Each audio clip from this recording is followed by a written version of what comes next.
آپ کے ساتھیوں نے بتایا اور ہم تک یہ معلومات پہنچائیں۔ ابن سعد نے ایک بہت بڑی کتاب طبقات سعد کی صورت میں ترتیب کی۔ اس میں صرف رسول اللہ کی زندگی کے بارے میں ہی نہیں بلکہ آپ کے ساتھیوں کے بارے میں بھی ہمیں معلومات ملتی ہیں۔ عنوان: بزم کونین پہلے سجائی گئی۔ اللہ کریم نے جب دنیا بسانے کا ارادہ کیا تو آدم علیہ السلام کو پیدا کیا۔ اللہ کریم نے آدم کو ایک مٹھی خاک سے پیدا کیا جو تمام روئے زمین سے لی گئی۔ یہی وجہ ہے کہ انسانوں میں سفید بھی ہیں اور سیاہ بھی۔ اللہ کریم نے آدم کو اپنے ہاتھوں سے بنایا، آدم کو علم الاسماء عطا کیا، فرشتوں کے سامنے آدم کو پیش کیا اور کہا میں زمین میں اپنا خلیفہ مقرر کرنے والا ہوں۔ فرشتوں نے کہا یہ زمین پر فساد پھیلائے گا اور خون بہائے گا، ہم تیری تعریف کرتے ہیں اور پاکی بیان کرتے ہیں۔ اللہ کریم نے فرمایا میں وہ جانتا ہوں جو تم نہیں جانتے، اور فرشتوں سے سوال کیا ان چیزوں کے نام بتاؤ، وہ جواب نہ دے پائے۔ پھر وہی سوال آدم سے کیا تو انہوں نے تمام چیزوں کے نام بتا دیے۔ فرشتے کہنے لگے ہمارے رب تو ہم سے بہتر جانتا ہے۔ فرشتوں کو حکم دیا گیا کہ وہ آدم کو سجدہ کریں۔ سب فرشتوں نے آدم کو سجدہ کیا سوائے ابلیس کے۔ ابلیس نے سجدہ کرنے سے انکار کر دیا اور تکبر کیا۔ اللہ کریم نے ابلیس سے کہا ابلیس تجھے کس چیز نے اسے سجدہ کرنے سے روکا جسے میں نے اپنے ہاتھوں سے بنایا ہے؟ کیا تم تکبر کرتے ہو اور اپنے آپ کو بہت اعلیٰ سمجھتے ہو؟ ابلیس نے موازنہ کرتے ہوئے کہا میں اس آدم سے بہتر ہوں، میں آگ سے بنا ہوا ہوں اور یہ آدم مٹی سے۔ اللہ کریم نے حکم دیا تم یہاں سے نکل جاؤ، بے شک تم مردود ہو، قیامت کے دن تک میری طرف سے تم پر ملامت ہو۔ شیطان یعنی ابلیس کا نام عربی زبان میں حارس اور سریانی زبان میں عزازیل ہے۔ وہ بہت عبادت گزار تھا اور اس کے 4 پر تھے۔ وہ اپنا مقام اور رتبہ سب سے بلند سمجھتا تھا۔ اسی خیال نے اسے غرور میں مبتلا کر دیا اور وہ گمراہ ہو گیا۔ ہدایت تو اللہ کریم کے فضل سے ملتی ہے۔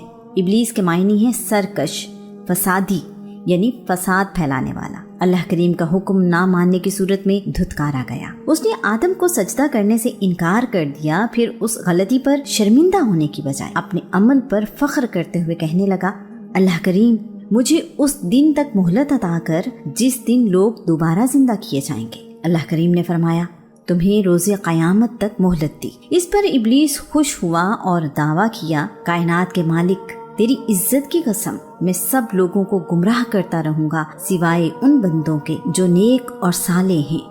ابلیس کو جنت سے نکال دیا گیا، وہ سرکش اور باغی ہو گیا اور دشمنی پر اتر آیا۔ آدم اور اماں حوا جنت میں رہنے لگے۔ انہیں منع کیا گیا کہ وہ ایک خاص درخت کا پھل، مختلف روایات کے مطابق انگور، زیتون، انجیر یا گندم میں سے کوئی ایک پھل نہیں کھائیں گے۔ انہوں نے غلطی کی اور اس کا پھل کھا لیا۔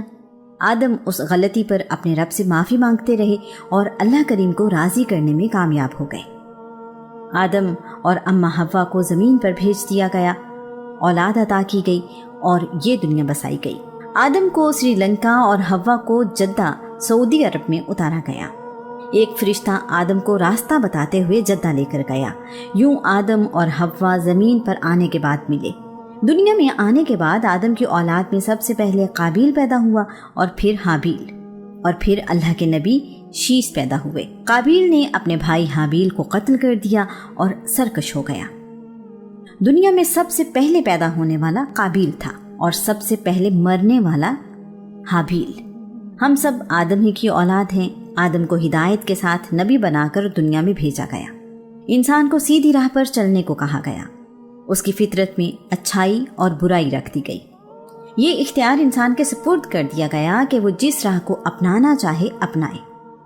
اچھائی کی صورت میں انعام اور برائی کی صورت میں سزا کا قانون بنایا گیا۔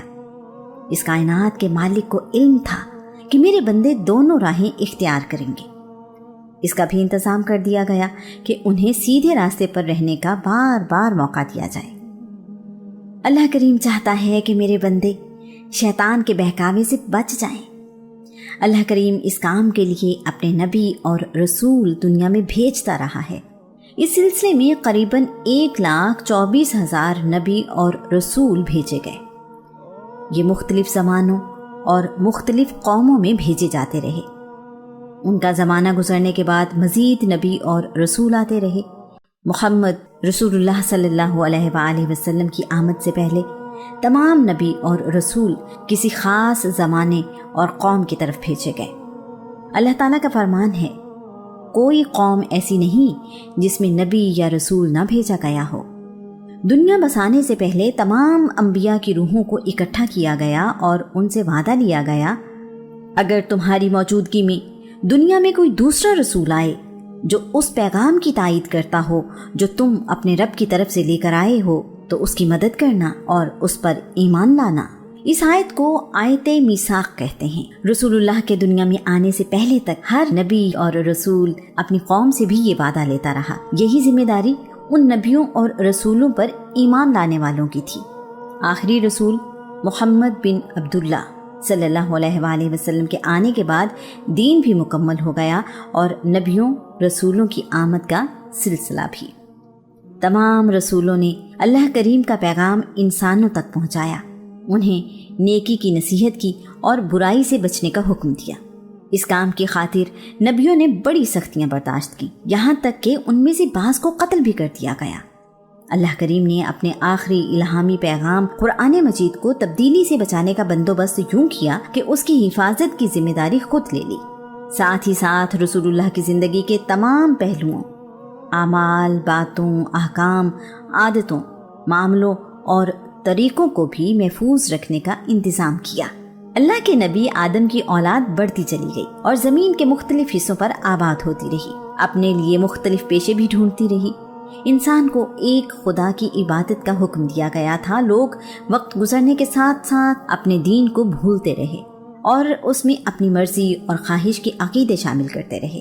اللہ کریم اپنی حکمت سے بندوں کی رہنمائی کے لیے پیغمبر یعنی نبی اور رسول بھیجتا رہا۔ الہامی کتابیں اور صحیفے بھی اپنے پیغمبروں پر نازل کرتا رہا۔ اللہ کے نبی لوگوں کی ہدایت اور رہنمائی کرتے رہے۔ آدم علیہ السلام، شیس علیہ السلام، ادریس علیہ السلام، نوح علیہ السلام، لوط علیہ السلام، داؤد علیہ السلام، سلیمان علیہ السلام، ذوالقرنین علیہ السلام، ہود علیہ السلام، خضر علیہ السلام، صالح علیہ السلام، ابراہیم علیہ السلام، اسماعیل علیہ السلام، اسحاق علیہ السلام، الیاس علیہ السلام، یسع علیہ السلام، ایوب علیہ السلام، ذوالکفل علیہ السلام، یعقوب علیہ السلام، یوسف علیہ السلام، یونس علیہ السلام، زکریہ علیہ السلام، یحییٰ علیہ السلام، شعیب علیہ السلام، موسیٰ علیہ السلام، ہارون علیہ السلام، عیسیٰ علیہ السلام اور محمد رسول اللہ صلی اللہ علیہ وآلہ وسلم کے نام انہی نبیوں اور رسولوں میں سے ہیں۔ قرآن مجید ان نبیوں کا ذکر کرتا ہے۔ رسول اللہ کا نام محمد قرآن مجید میں 4 مرتبہ پکارا گیا ہے۔ قرآن مجید میں سب سے زیادہ ذکر اللہ کے نبی موسیٰ کا ملتا ہے۔ جب ایک نبی کی نبوت کا زمانہ ختم ہوتا تو اور نبی دنیا میں بھیج دیا جاتا۔ اللہ کریم کے بھیجے ہوئے نبیوں میں جناب نوح کو نمایاں مقام حاصل ہے۔ نوح کا پورا نام نوح بن لمک ہے۔ ان میں وفاداری اور رواداری بہت زیادہ تھی۔ انہوں نے مشکل سے مشکل حالات میں بھی صبر اور شکر کا دامن ہاتھ سے نہیں چھوڑا، اس لیے قرآن مجید میں انہیں عبد الشکور یعنی اللہ کریم کا شکر گزار بندہ کہا گیا۔ ان کی قوم بتوں کی عبادت کرتی تھی، جن میں یغوث، یعوق، نصر، ود اور سوا بڑے بت تھے۔ نوح علیہ السلام نے اپنی قوم کو ایک خدا کی عبادت کرنے اور گمراہی چھوڑنے کو کہا تو اس کی قوم نے جس رویے کا مظاہرہ کیا، قرآن پاک اس کے بارے میں یوں کہتا ہے۔ اس کی سرکش قوم کے ایک گروہ نے کہا، یہ نوح تمہارے ہی جیسا ایک عام انسان ہے جو تم پر برتری چاہتا ہے، یہ رسول نہیں۔ اگر اللہ رسول بھیجنا چاہتا تو فرشتوں کو انسانوں کی حیثیت سے نازل کرتا۔ توحید کی یہ بات تو بڑی ہی عجیب ہے جو ہم نے اپنے بزرگوں سے آج تک نہیں سنی۔ اس شخص کو جنون ہو گیا ہے اور بہکی بہکی باتیں کرتا ہے۔ تم کچھ عرصے تک اس کے انجام کا انتظار کرو۔ اللہ کے نبی نوح نے 480 سال کی عمر میں نبوت کا اعلان کیا۔ نوح علیہ السلام نے اپنی قوم کو 120 سال اللہ کی راہ پر آنے کی تبلیغ کی، لیکن صرف 80 لوگ ہی ان پر ایمان لائے۔ قرآن پاک اس بارے میں فرماتا ہے، تو اس کی قوم کے کافر سربراہوں نے کہا ہم دیکھتے ہیں کہ تم ہمارے ہی جیسے بشر ہو، اور جن لوگوں نے تمہاری پیروی کی ہے سرسری نظر میں وہ سب معاشرے کے بے حیثیت لوگ ہیں، اور ہم دیکھ رہے ہیں کہ تمہیں ہم پر کوئی فضل و کمال حاصل نہیں، بلکہ ہم تو تمہیں جھوٹا سمجھتے ہیں۔ اس کے بعد نوح کی قوم ان سے کہتی تھی کہ ہم ان کے ساتھ بیٹھیں جنہیں ہم دیکھنا بھی پسند نہیں کرتے، ہم بڑی بڑی حیثیت اور مقام کے لوگ ہیں، ہم تم پر ایمان کیوں لائیں؟ پھر کہنے لگے اے نوح تم نے ہم سے جھگڑا کیا، بلکہ بہت ہی زیادہ جھگڑا کیا ہے، تو جس عذاب سے تم ہمیں ڈرا رہے ہو لے آؤ وہ عذاب اگر تم سچے ہو۔ نوح اپنی قوم کو سمجھاتے رہے، لیکن قوم نوح نے ان کی ایک بات نہ سنی۔ انہیں اللہ کریم کی طرف بلایا جاتا تو وہ کانوں میں انگلیاں ٹھونس لیتے تھے، جب ان میں سے کوئی مرنے لگتا تو وہ اپنی اولاد کو وصیت کرتا کہ نوح پر ایمان نہ لانا۔ اللہ کریم نے اپنے نبی کو بتایا کہ جو لوگ ایمان لا چکے ہیں اب ان کے سوا اور کوئی ایمان نہیں لائے گا، لہٰذا جو کچھ وہ کر رہے ہیں ان سے آپ غمزدہ نہ ہوں۔ جب نوح کی عمر 600 سال ہوئی تو اللہ کریم نے اپنے نبی کو حقیقت بتا دی کہ اب اس قوم کا انجام قریب ہے۔ نوح کو حکم دیا کہ وہ ایک کشتی تیار کریں جسے سفینہ نوح کہا جاتا ہے۔ یہ بھی کہا گیا کہ ظالموں کے بارے میں اللہ کریم سے کوئی بات نہ کرے، بے شک وہ غرق کر دیے جائیں گے۔ تمام لوگ جو ایمان لائے ہیں انہیں اور تمام جانوروں کا ایک ایک جوڑا اس کشتی میں سوار کریں۔ نوح اپنے رب کے حکم کے مطابق کشتی بنانے میں مصروف ہو گئے تو ان کی قوم کے لوگ ان کا مذاق اڑاتے ہوئے کہتے تھے نوح کیا تم نے کاروبار نبوت چھوڑ دیا ہے اور اب ترخان بن گئے ہو؟